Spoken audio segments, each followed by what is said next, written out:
Hello, আসসালামু আলাইকুম। This is me Faria.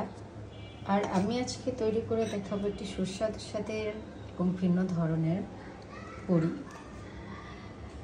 আচ্ছা, আমাদের পুরি তৈরি করার জন্য প্রথমে দরকার হবে একটি ময়দার ডো, যেটা অ্যাকচুয়ালি আমি ভিডিওটা নিতে ভুলে গিয়েছিলাম। তো আমি ময়দার ডোটা করেছি হচ্ছে গিয়ে সামান্য কিছু পরিমাণ, স্বাদ মতো কিছুটা লবণ এবং এই ঘিটা একটু মিক্স করছি। হ্যাঁ, এখন আমি যেই ডোটা তৈরি করে রেখেছিলাম, এই ডোটাকে আমি ঠিক এইভাবে কিছুক্ষণ ম্যারিনেশন করে নেব। ম্যারিনেশন করার পরে দেখুন এটা কতটা সফট হয়ে গেছে। আমি এটাকে ছোট ছোট পুরের মতো আমি এটাকে এরকম ছোট ছোট লেচি তৈরি করে নেব, যেটাকে বলা হয় যে পুরি বা এটসেট্রা। ঠিক একই প্রসেসিংয়ে আমি যে আটাটা আছে সেটার ভিতরে এরকম পাতলা করে নিয়ে যে পুরটা আমি মেক করেছিলাম সেটাকে এটার ভিতরে দিয়ে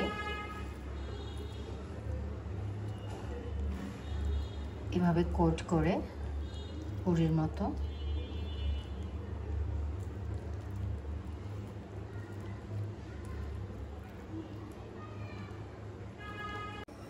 ওকে। আমি নেক্সট ধাপে চলে আসলাম। আমি অল্প কিছু পুরি তৈরি করেছি, কারণ আমার এতগুলো এখন দরকার নেই। বাকি যে অবশিষ্ট ছিল সেটা অন্যদিনও আমি মেক করেছি, খেতে পারবো। এটাকে আমি ফ্রিজিং করে রেখে দেব।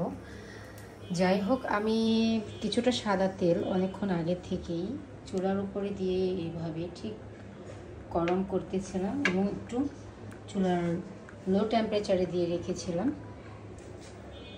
তৈরি করে রাখা যে